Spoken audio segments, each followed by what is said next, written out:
우리 함께 읽은 본문 말씀 가지고 이럴 땐 이렇게 시리즈 세 번째 말씀 나누겠습니다. 인생 살다 보면 이런 질문이 있습니다. 난 어디로 가야 되나? 내 앞에 길이 많은데 길이 없어진 것 같고, 내가 어디로 가야 될지 그 길을 찾지 못할 때 나는 도대체 어디로 가야 될까? 내가 어느 길을 선택해야 될까? 그런 인생 절대절명의 순간에 질문이 들어질 때가 있습니다. 그럴 때 어떻게 해야 됐을까? 그럴 때가 올 때, 살다가 그런 일이 벌어질 때, 아니면 지금 이 순간에 그런 질문으로 복잡할 때 하나님의 말씀은 뭐라고 이야기하는가? 오늘 여러분 잠시 짧은 시간 말씀 앞에 좀 집중하여서 우리가 함께 말씀을 나눴으면 좋겠습니다. 여러분, 이 아침에 교회 오시느라고 수고 많으셨습니다. 그런데 제가 한 가지 맞춰볼게요. 100% 확신하는 것은 여러분들이 전부 다 교회 올 때에 차를 타고 왔든지 아니면 걸어왔든지 둘 중에 하나입니다. 업해 온 분, 우리 아기들 말고는 없을 것 같고, 비행기 타고 온 분도 없을 것 같고, 차를 타고 왔든지 걸어왔어요. 또 하나 맞춰볼까요? 차를 타고 오신 분들은 차로를 통해서 왔습니다. 걸어오신 분들은요, 인도를 통해서 왔습니다. 그래요. 차가 다니는 길은 우리가 차도라고 하죠. 사람이 걸어 다니는 길은 우리는 인도라고 합니다. 이렇게 보이는 길만 길일까요? 보이지 않는 길도 있습니다. 하늘이라고 길이 없어 보이지만 하늘에도 비행기가 다니는 항로라는 길이 있습니다. 바다에도 길이 없는 것 같이 그냥 망망대해 푸른 바다 같지만 그 바다도 가만히 보면 배가 다니는 해로라는 길이 있어요. 이런 교통수단에만 길이 있나요? 우리가 하는 공부에도 길이 있더라고요.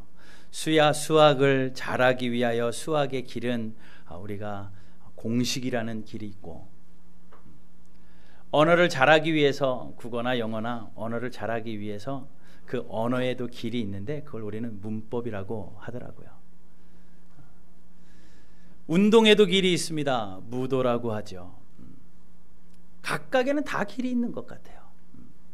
그 길대로 가면 빠르게 갈 수 있고 그 길대로 가면 잘할 수 있습니다.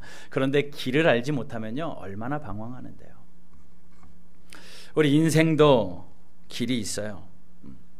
각자 내가 살아가는 인생의 길이 누구에게나 다 있다라는 겁니다. 아이로 태어나서 자기가 성숙해서 자기의 의지대로 살아갈 수 있을 때까지는 부모에 의해서 양육되어지겠지만 그 이후에는 자기 인생 자기가 책임지듯이 마치 자기의 길을 걸어갑니다. 여러분, 지금까지 여러분들의 길을 걸어오셨어요. 좋으나 싫으나 여러분들이 선택하셔서 여러분들이 하고 계신 일들의 길을 걸어오셨고, 여러분들의 가정의 길을 걸어오셨고, 돌아보면 여러분들이 30, 40, 50, 60, 70 여러분들의 인생의 길을 걸어오셨다라는 겁니다. 그런데 문제는 이거예요. 걸어온 것만이 다가 아니라 걸어가야 할 길이 남아있다라는 겁니다. 우리가 살아가는 것이 오늘이 마지막이 아닐진데 우리의 인생 가운데는 길이 있거든요. 보이는 길이라면 쉽게 갈 수 있겠지만, 반짝반짝 비춰진 길이라면, 금이 깔려있는 길이라면 쉽게 걸어갈 수 있겠지만 길이 없는 것 같을 때가 참 많이 있습니다. 그런데 이 인생의 길이요, 세상의 길과 차이가 있는 것은요, 세상의 길은요, 잘못 들면 고쳐가면 돼요. 이 길로 갔는데 이 길이 아니다, 아차 하면 되돌아오면 됩니다.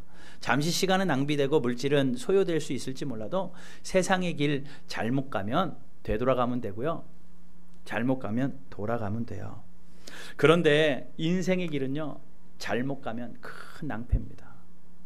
생명과 멸망의 길이기 때문에 인생의 길을 잘못 들게 되면 우리는 인생을 방황한다라고 이야기합니다.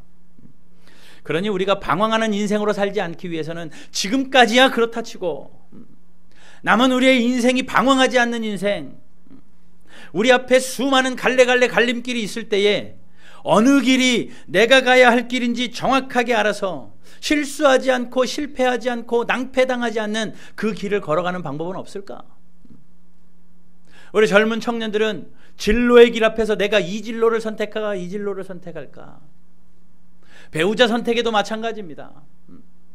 또 사업에서도 마찬가지고 직장에서도 마찬가지고 또 그것뿐만 아니라 여러 가지 인간관계야 세상의 모든 것 속에서 우리가 가야 할 길을 내가 정하며 가야 되는데, 여러분 이런 질문 해보신 적 없어요? 내가 어디로 가야 될까? 어느 길이 맞는 길일까? 그럴 때 여러분들은 어떤 방법으로 그 길을 걸어가셨습니까? 오늘 본문을 보니까 그들의 인생의 길에서 길을 잃어버리고 이렇게 질문하는 한 무리가 나옵니다. 뭐라고요? 28절에 보니까 우리가 어디로 가랴 라고 이야기해요. 1장 28절 보니까 우리가 어디로 가랴, 길이 안 보인다는 거죠. 길이 없는 것 같다라는 겁니다. 길이 없다고 느껴지고 길이 안 보인다라는 이야기죠. 자, 그들은 이스라엘 백성들이었습니다. 이스라엘 백성들은 광야로 출애굽하기 전에 애굽에서 400년의 종생활을 하고 하나님의 특별하신 은혜로 말미암아 모세가 인도자가 되어서 그들을 애굽에서 출애굽합니다. 애굽에서 나와요. 그들의 목적지는 가나안 땅이라는 곳이었고 그곳을 가기 위하여 광야에서 40년 동안 방황하는 것, 우리가 성경을 통해서 잘 알게 됩니다. 자, 그런데 그들이 우리가 어디로 가랴라고 그들이 길이 없다고 한탄하는 그 순간은 언제냐? 가데스 바네아라는 정치적으로 굉장히 요충지인, 또 군사적으로 굉장히 요충지였던 가데스 바네아라는 그곳에 도착했을 때 모세가 각 지파별로 한 명씩 대표를 뽑아요. 그러니까 12명이 됩니다. 12지파의 대표로 한 명씩 뽑아서 12명을 가나안 땅으로 정탐으로 보냅니다. 그들이 가서 정탐을 해봐요. 그리고 정탐을 하고 돌아와서 모세와 백성들에게 정탐 보고를 하는 겁니다. 우리가 들어가 보니 그 땅은 이렇더라 라고 보고를 하는데 12명 중에 10명은요 아유 우리가 가면 죽는다. 가나안은 얼마나 장대한 자들이 있었고 또 그들의 성곽은 얼마나 높았는지 우리가 가봐야, 우리같이 오합지졸들이 가봐야 뚫을 수 있는, 정복할 수 있는 상대가 되지 않기 때문에 안 가는 게 상책이 아니겠느냐. 10명이 보고해요. 그러나 두 사람은 반대적인 보고를 합니다. 그래도 하나님이 도우시면 갈만하다. 그런데요, 그 보고를 들었던 수많은 백성들과 사람들은 아무래도 긍정적인 보고를 하는 두 사람보다 좀 불편한 보고를 하는 10사람의 마음이 훨씬 다수기 때문에 마음이 글로 쏠리는 거예요. 만약에 9명이 긍정적인 보고를 해도 1명이 불길한 보고를 해도 그 1명의 불길함 때문에 우리의 마음이 불안한데 10명이나 그런 보고를 하고 있으니 얼마나 불안하겠습니까? 그때 그들이 하는 생각이 그겁니다. 불안이 엄습해 오면서 앞으로 가면 우리가 다 잡아먹힐 것 같고 광야에 있자니 이 광야는 살 곳이 아니고 그러다 보니 우리가 돌아왔던 차라리 애굽에서 종살이 할 때가 훨씬 더 나았네 라고 생각되며 우리가 어디로 갈까?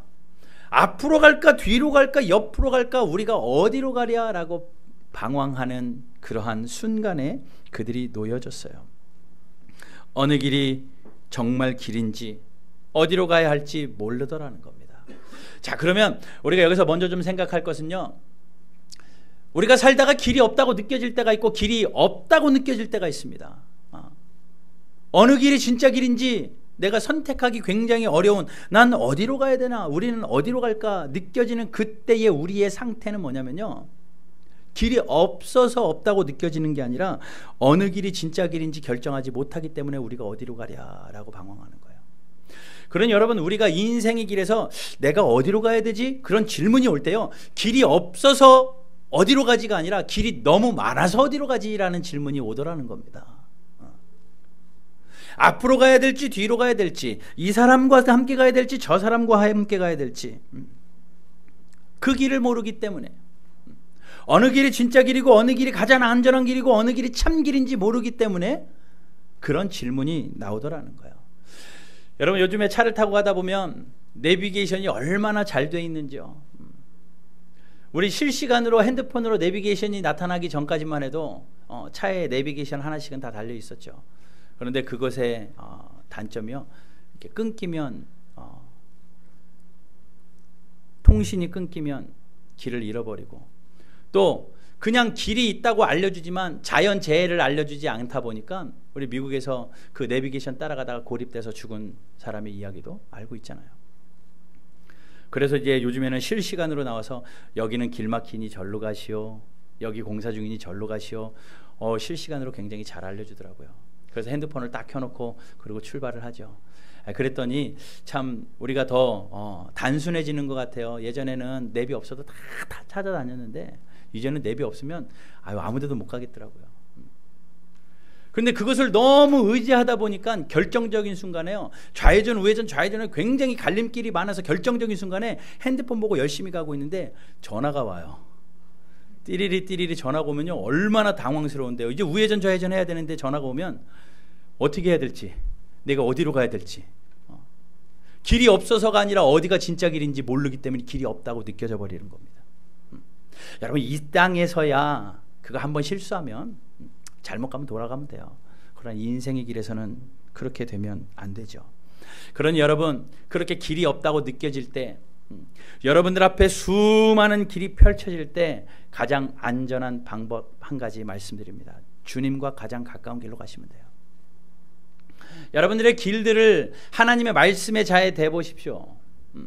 여러분들의 길을 예수님과 함께 대보십시오. 예수님이 우리에게 길을 가르쳐 주는 정도가 아니라 내가 길이다라고 말씀하시거든요. 내가 길이요 진리요 생명이다라고 말씀하시니 여러분들 그 길 가운데 예수님과 가장 가까운 길을 재며 가시면 됩니다. 여러분, 우리가 길이 선택되어지지 않는 이유가 뭔 줄 아십니까? 너무 성공의 유혹이 많기 때문에 그래요. 우리의 신앙 양심은요, 여전히 이 길이 주님이 원하시는 길이라는 거 알고 있어요. 그런데 이 길로 가는 게 좀 더 잘 나가는 길이거든요. 여기가 좀 더 편한 길이거든요. 이 길이 성공의 길이거든요. 그러니 이 길로 갈까 저 길로 갈까, 이 길로 갈까 저 길로 갈까 고민하게 되더라는 겁니다. 세상의 물질, 권력, 성공, 이런 유혹이 우리 앞에 쫙 펼쳐져 있으니 도대체 어느 길이 진짜 길이냐, 내 유익을 따지다 보니 어느 길로 가야 할까라는 고민이, 그런 망설임이 우리에게 생기더라는 겁니다. 그러나 여러분, 우리가 가장 그 순간에 여러분들의 인생길에 어떤 선택의 갈림길에 놓여 있을 때 가장 지혜로운 방법은요, 예수님과 가장 가까운 길, 나의 주님과 가장 가까운 길을 선택하시면 돼요. 우리의 신앙 양심은 여전히 이야기하고 있습니다. 이 길로 가는 길이 주님과 함께 가는 길이고, 이 길로 가는 길이 주님께 가까이 가는 길이라는 것 알고 있는데 여전히 우리가 버리지 못하고 포기하지 못하는 그것 때문에, 이 길로 가면 이거 놓고 가야 되는데, 이 길로 가면 이거 내가 다 짊어지고 갈 수 없는데, 둘 중에 하나 선택하지 못하기 때문에 방황하더라는 겁니다. 그러니 여러분, 주님과 조금이라도 더 1mm라도 더 가까운, 하나님의 말씀에 1mm라도 더 가까운 그 길을 선택하시는 과감한 결단이 저와 여러분들 가운데 있게 되기를 주님의 이름으로 축복합니다. 그래서 그 길 가는 거예요. 그리고 그 길에 들어가잖아요. 주님과 가까운 길에 들어갔는데 그 다음에 끝인가요? 주님의 일 안에도, 주님이 말씀하신 주님의 길 안에도 이 길도 주님의 길이고 저 길도 주님의 길 같은 그러한 길이 또 올 때가 있습니다. 그러면 그때는 어디로 가냐? 그때는요, 내 사명과 조금 가까운 길로 가시면 됩니다. 하나님이 나에게 주신 사명, 나에게 달란트를 주시고 나에게 사명을 주시고 내가 할 마음 주신 그 길로 조금 더 가까운 곳 가면 돼요. 그거는 나중에 또 한번 말씀드릴 기회가 있을 것 같아서 그렇게 그 정도로만 하겠습니다. 여러분, 우리가 길이 없다고 느껴질 때 주님과 가까운 길 찾아가시면 돼요. 그러니 하나님의 말씀을 여러분 늘 가까이 하시고, 하나님 앞에 내 안에 선한 양심을 주셔서 그 양심이 활발하게 일하게 하셔서 수많은 길 가운데 어느 길이 예수님이 가장 기뻐하실 길일까, 어느 길이 주님과 조금이라도 가까운 길인가 찾고 가는 그런 은혜가 있기를 주님의 이름으로 축복합니다. 또 길이 없다고 느껴지는 또 한 가지 이유는요, 두려움과 미련 때문이에요. 두려움과 미련 때문에 세상의 모든 것을 포기하고 주님의 길을 걸을 때에 내가 의지하고 내가 지금까지 쌓아왔던 세상의 것을 포기해야 되면 어떡하나라는 불안과 두려움. 오늘 본문의 이스라엘 백성들도요, 우리가 어디로 가랴라고 방황하는데 28절은 그렇게 이야기합니다. 우리를 낙심하게 하여 말하기를 그 백성은 우리보다 장대하고, 두려움의 존재입니다. 우리보다 훨씬 더 장대하고 그 성읍은 크고 성곽은 하늘에 닿았고 또 안악자손들까지 있고, 그런 것들을 볼 때 너무나도 두려운 존재입니다. 나랑 상대가 되지 않는 두려움이 그 우리의 앞에 펼쳐져 있으니 그 길이 가기가 두렵다라는 거예요. 이 길이 정말 하나님이 원하시는 길인가라고 불안해하다 보니, 두려워하다 보니 착각이 드는데, 어떤 착각? 길이 없다. 길이 없다고 느껴지더라는 겁니다. 그때 우리 주님께서 그렇게 오늘 본문 말씀을 통하여 우리에게 그렇게 말씀하십니다. 29절, 내가 너희에게 말하기를 그들을 무서워하지 말라, 그들을 두려워하지 말라라고 말합니다. 두려움이라는 것, 미련이라는 것은요, 우리로 하여금 선택하지 못하게 합니다. 이스라엘 백성들이 앞서가야 되는데 그 앞에 있는 광야가 두렵고, 또 가나안 땅에 들어가야 되는데 가나안 땅에 있는 크고 장대한 그들의 자손과 하늘까지 닿아 있는 그 성곽이 너무나도 두려운 존재이기 때문에 길이 없다고 느꼈고, 또 뒤를 돌아보니까 애굽에서 누리던 즐거움이 있었거든요. 비록 육체적인 피곤함과 노예라는 부자연스러움은 있었지만 그래도 먹고 사는 데는 문제가 되지 않았어요. 그러니 그거에 대한 미련이 불쑥 찾아오는 겁니다. 그러니 두려움과 미련 때문에 그 길을 선택하지 못하더라는 거예요.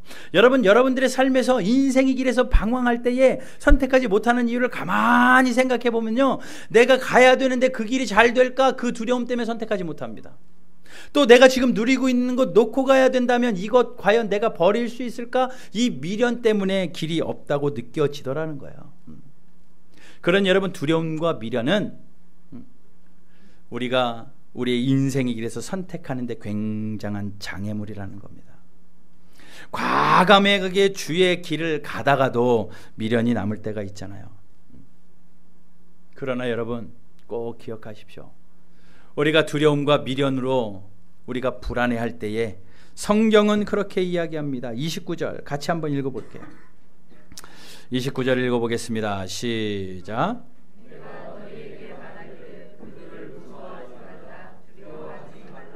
아멘. 분명히 말씀하십니다. 하늘의 하나님께서 우리에게, 이스라엘 백성들에게 두려워할 것도 아니고 무서워할 것도 아니다라고 말씀하시는 그 하나님께서 우리가 인생의 길을 선택해서 이거 과연 맞는 길이야? 이 길 갔다가 실패하면 어떡하지? 이 길이 과연 맞을까? 내가 이 길 가는데 이거 놓고 가야 되는데 어떡하지? 불안함과 두려움과 미련이 있을 때 그 하나님께서, 이스라엘 백성들에게 말씀하셨던 그 하나님께서 우리에게 동일하게 말씀하십니다. 무서워하지 말고 두려워하지 말아라 라고 말해요. 여러분, 기억하십시오. 나의 길 되신 주님께서 말씀하십니다. 두려워하지 말고 그 길을 가라고. 그런데 여러분, 그 길은요, 좁은 길이더라고요. 넓은 길이 아니라 좁고 협착한 길이더라고요. 세상의 모든 것 다 쥐고, 세상의 모든 것 다 짊어지고, 이고 지고 다 갈 수 있는 넓은 길은 갈 수 있겠지만 좁다 보니까 놓고 갈 건 놓고 가야 돼요. 길이 좁다 보니까 버릴 것은 버리고 가야 되더라는 겁니다. 가볍게 가야 돼요. 여러분, 그러니 주님의 길을 가기로 작정한 여러분, 비록 그 길이 좁은 길이라도 그 길이 맞는 길인 줄 알고 그 길로 걸어가는 그런 용기와 담대함이 저와 여러분들 가운데 있게 되기를 주님의 이름으로 축복합니다. 자, 그러면 길이 없다고 느껴질 때가 어느 길이 진짜인지 모르기 때문에, 그리고 우리의 두려움과 미련 때문이라고 이야기했어요. 그러면 그것들 다 떨쳐버리고 가야 되잖아요. 시간은 째깍째깍 가는데 우리의 인생의 선택과 그 길을 잘 걸어가야 되잖아요. 그때 우리가 담대하게 걸어갈 이유를 오늘 성경은 이야기해 줍니다. 길이 없다고 느껴지는 자들에게 그럼에도 불구하고 그 길이 참 길이라면 담대하게 걸어가라라고 말씀하시는 말씀이 오늘 30절부터 쭉 나와 있어요. 우리가 담대하게 인생의 길을 선택하며 걸어가도 안전한 이유를 세 가지로 말씀해 주십니다. 첫 번째, 30절을 같이 읽어볼게요. 30절 같이 읽습니다. 시작. 애굽에서 너희를 위하여 너희 목전에서 모든 일을 행하신 것 같이 이제도 너희를 위하여 싸우실 것이며. 아멘. 너희보다 먼저 가시겠다.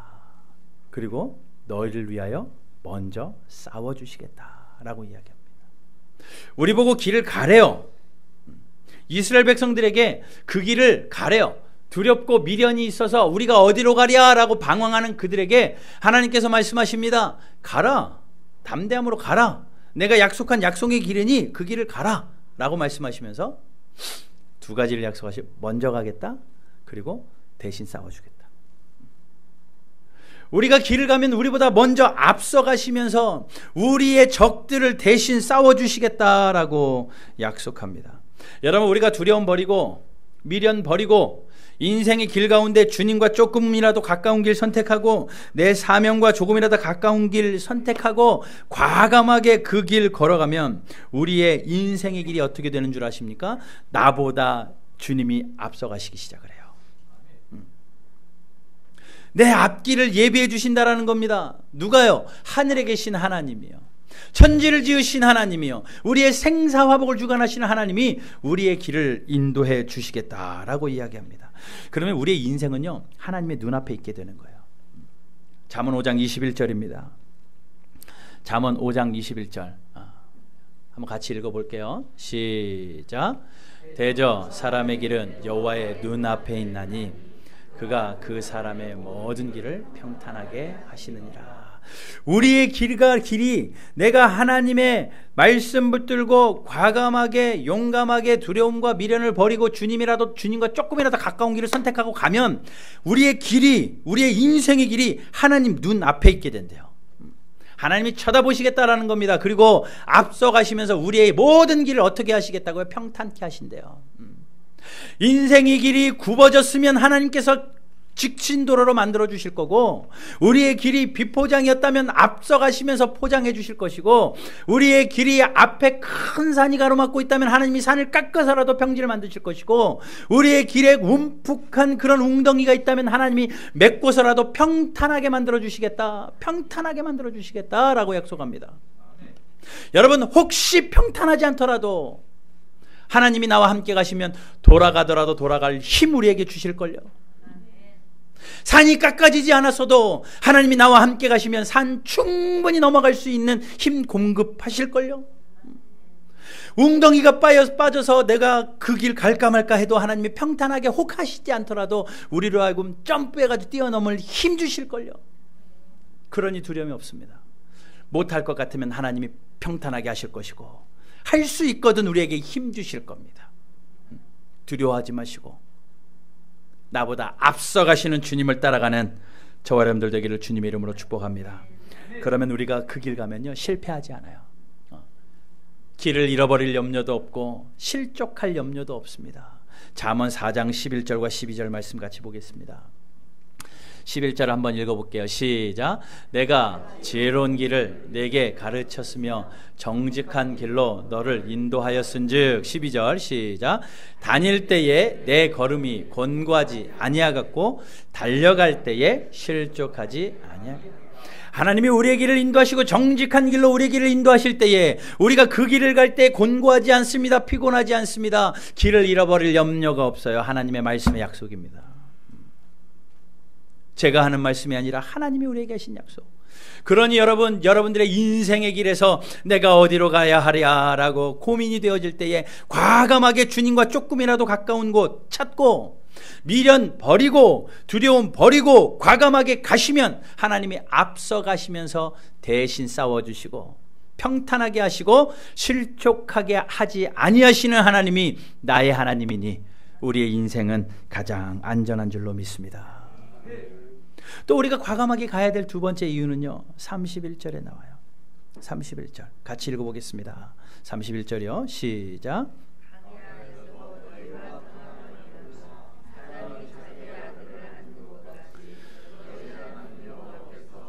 너희가 걸어온 길에서 너희를 아느사 이곳까지 이르게 있느라 하나. 자, 뭐라고 말씀하십니까? 사람이 자기 아들을 안고 가는 것처럼 하나님께서 너희들을 안고 여기까지 왔는데 여기서 내버리는 것이 아니라 앞으로도 안고 갈게. 그 약속이에요. 하나님이 안고 가신다라는 겁니다. 내가 안고 갈게 라고 하나님이 말씀하시는 거예요.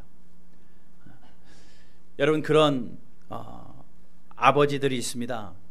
아이가 좀 뛰기 좋아하고 좀 그럴 때 좀 높은 곳에도 올려놓고 뛰어내려, 아빠가 받아줄게. 아이 받을 만한 자신이 있으니까 아빠가 뛰어내리라고 하지, 애가 뛰어내렸는데 받을 자신 없으면 이거 놓치면 어떡하지? 그러면서 뛰어내려 하는 아빠가 어디 있겠습니까? 받을 자신이 있다는 이야기거든요. 너쯤이야 내가 충분히 받을 수 있어. 그러니 아빠 믿고 뛰어내려. 그러면 아이들은 아빠 믿고 뛰어내리더라고요. 하나님이 그렇게 말씀하시는 겁니다. 내가 안고 갈게. 책임질 수 있다라는 거거든요. 그래, 내가 안고 가는데 혹 놓칠 수도 있어. 그런 불안한 약속이 아니라 나에게 안겨, 내가 책임지고 갈게.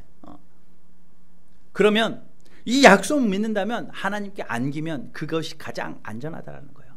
여러분, 어린 아이들이요, 막 울다가도 엄마 품에 딱 안기면 울음이 딱 그쳐지더라고요. 왜냐하면 아이들에게는 그곳이 가장 안전하기 때문에 그래요. 세상에 온갖 풍파가 있어도, 경제적인, 정치적인, 그런 물질적인 어떤 어려움이 있어도 그 아기들은요, 엄마 품 안에 있으면 하나도 문제가 되지 않아요. 가장 안전해요. 내가 믿는 엄마가 가장 좋은 엄마이기 때문에. 여러분, 제가 그런 그림을 본 적이 있습니다. 그 그림은 전쟁터에서 찍혀진 사진이었던 것 같아요. 폭탄이 떨어지고 총알이 왔다 갔다 하는 그런 전쟁의 그 한 복판에서 한 구석에서 사람들이 쓰러져 있고 피 흘리는 그 난장판이 되어진 전쟁터에서 한 엄마가 한 아기를 안고 젖을 먹이고 있는 사진이었어요. 한쪽 구석에서 아이에게 젖을 먹이고 있습니다. 엄마의 눈은 주변을 살피죠. 혹시 위험한 일이 닥치진 않을까. 삼엄한 경계를 하면서 엄마는 주위를 살피고 있지만 그 품 안에 있는 아기는 아무 걱정 없이 새록새록 엄마 젖만 먹고 있어요. 애가 걱정하면서 두려우면서 젖 먹나요? 아니요, 편안하게 젖 먹고 있습니다. 엄마는 불안해서 주변을 살필지라도 아이는 안전해요. 엄마 품이기 때문에. 여러분, 그거는 똑같지 않겠습니까? 아니면 그보다 더 안전한 거죠. 하나님이 말씀하십니다. 천지를 창조하시고 지금도 온 우주 삼라만상을 주관하시고 섭리하시는 그 하나님께서 나에게 안겨, 내가 책임질게. 이보다 안전한 이야기가 어디 있겠습니까? 아무리 세상에 어려운 일이 있고 물질적인 곤고함이 있고 육신의 연약함이 있고 인간 관계가 틀어져서 어렵고 힘들어도 내가 하나님 품에 안기기만 하면 그곳이 가장 안전한 길인 줄로 믿습니다. 주님이 이야기하신, 성경에서는 그렇게 이야기하는 거예요. 내가 너희를 지금까지 아는 것처럼 앞으로도 안고 갈게. 안고. 뭐가 두렵습니까? 두려울 것 하나도 없죠. 여러분, 모래 위에 발자국, 그 시를 아시죠? 모르는 분 있을까 하여 잠시 소개합니다. 한 청년이 꿈을 꿨어요. 모래 위에 발자국이 4개가 있습니다. 그러니 2사람의 발자국이라는 거죠. 2사람의. 그런데 한참을 가다 보니 그 2사람의 발자국이 사라져버리고 한 사람의 발자국만 남아요. 한 사람의 발자국. 그래서 그 청년이 물어봅니다. 이 발자국이 어떤 발자국이냐. 가만히 보니 2명의 발자국일 때는 하나는 주님의 발자국, 하나는 자기 발자국. 근데 어느 날 순간에 발자국이 한 사람 걸로 바뀌고 발자국이 2개밖에 안 남아요. 그래서 가만히 기억을 되돌아보면 보니 그때 내 인생에서 가장 어려울 때예요. 가장 힘들 때예요. 그래서 따지듯이 묻습니다. 주님, 내가 즐겁고 행복할 때는 나와 함께 늘 가셔서 이렇게 2사람의 발자국이 있더니 왜 내가 가장 어렵고 내가 가장 힘들 때는 세상 사람들 다 떠나버린 것처럼 주님도 떠나버렸으니까 왜 내 발자국밖에 안 남아 있습니까? 따지듯이 물었습니다. 비로소 주님이 그렇게 말씀하셔요. 그게 네 발자국이 아니라 내 발자국이야. 너가 너무 힘들어서 걸어갈 힘도 없어 내가 너 안고 갔다. 내가 너를 안고 갔기 때문에 발자국이 한 사람의 발자국으로 바뀐 거고 이 발자국은 내 발자국이다. 착각하지 말아라. 여러분 그래요. 우리가 주님과 함께 걸어가다가 내가 힘이 없어서 지치고 갈 수 없는 그 상황 가운데 있을 때 주님이 우리를 안고 가십니다. 오늘 본문의 약속이에요. 31절에 너희가 걸어온 길에서 너희를 안으사 이곳까지 이르게 하셨다. 여러분 하나님이 안으셔서 여기까지 왔습니다. 아니 이후로도 영원토록 하나님이 우리를 안고 가실 줄로 믿습니다. 두려워하지 마십시오. 길이 없기는요 왜 없습니까? 두려움과 담대함으로 그 길을 가십시오. 주님과 조금이라도 가까운 길 가십시오. 하나님이 우리를 안고 가신다라고 말씀하시니 그거면 충분합니다. 또 한 가지 마지막으로 33절을 같이 한번 읽어볼게요. 33절 읽어보겠습니다. 시작. 장막 칠 곳을 찾으시고 밤에는 불로 낮에는 구름으로 너희가 갈 길을 지시하신 자니라. 우리보다 먼저 가시면서 장막 칠 곳도 먼저 예비해 두시고 길이 안 보일까봐 구름으로 불로 그 길을 지시하시는 하나님. 그러니 우리보다 앞서 가시면서 길만 깎아주시고 평탄하게 하실 뿐만 아니라 어느 길로 가야 할지 지시하시는 분이라는 겁니다. 내가 걸어갈 길이 어느 길인지 두려움 없이 갈 수 있도록 이 길이 하나님이 말씀하신 길이라고 불과 구름으로 지시하시고 쉬고 장막 칠 곳이 이곳이라고 말씀하시는 분, 그분이 살아계신 나의 하나님이세요. 여러분 이 정도의 약속인데도 망설이시겠습니까? 이 정도 약속이면 충분하지 않아요? 내가 너보다 먼저 가면서 너에게 장애물이 되고 적이 되는 거 다 처리해 줄게. 혹 지쳐서 못 가면 내가 안고 갈게. 또 방황할 수도 있으니 장막 칠 곳도 예비하고 가야 할 길도 구름으로 불로 보여줄게. 이 정도 약속하신 하나님이 우리에게 이렇게 정확하게 약속하시는데, 정확하게 오늘 본문에서 약속하시는데 그런데도 망설이실래요? 여러분 주님 길 간다고 지금까지 쥐고 있던 것 포기한다고 인생 끝나나요? 내가 쥐고 있는 것 포기하고 주님의 길 간다고 인생 끝나나요? 아니요. 더 멋진 인생이 펼쳐질걸요. 성경은 그것을 정확하게 증거해내고 있습니다. 끝나는 것 같아 보일지라도 여러분 사막에 강이 납니다. 성경의 이야기예요. 내 인생 끝나는 것 같아도 그거 포기하고 주님의 길 가까운 길 찾아가면요 사막에 길이 나기 시작하고요 사막에 강이 나기 시작해요. 하나님께서 우리의 삶을 통하여서 새 일을 행하실 줄로 믿습니다. 그러니 우리는 그렇게 고백할 수 있어요. 그렇습니다 주님, 내 길 예비하시니 내가 주님 따라가겠습니다. 다른 것 다 놓쳐도 내가 주님 놓치지는 않겠습니다. 주께서 내 길 인도하여 주시고 예비하여 주십시오. 그렇게 고백하며 길이 없다고 느껴질 때, 내가 어디로 가야 되나 방황할 때 이 약속 믿고 붙들고 담대하게 두려움 미련 버려버리고 주님과 가까운 길 선택하며 나아가는 저와 여러분들의 삶이 되시기를 주님의 이름으로 축복합니다. 여러분 이 시간에 그렇게 같이 기도합시다. 찬양하고 기도할 텐데, 하나님 내 인생에 중요한 길을 찾는 이 순간에 말씀 주시니 감사합니다. 두려워하지 않겠습니다. 미련 버려버리겠습니다. 주님과 가까운 길 찾아가겠고, 나를 안고 가시고 나보다 앞서 가시고 또 나에게 길을 보여주시겠다 약속하신 그 하나님, 내 삶에서 새 일을 행하여 주십시오. 우리 가정 가운데, 우리 직장과 사업 가운데, 내 진로 가운데 새 일을 행하여 주십시오. 기도함으로 하나님이 이루시는 역사가 저와 여러분들 가운데 있기를 주님의 이름으로 축복합니다.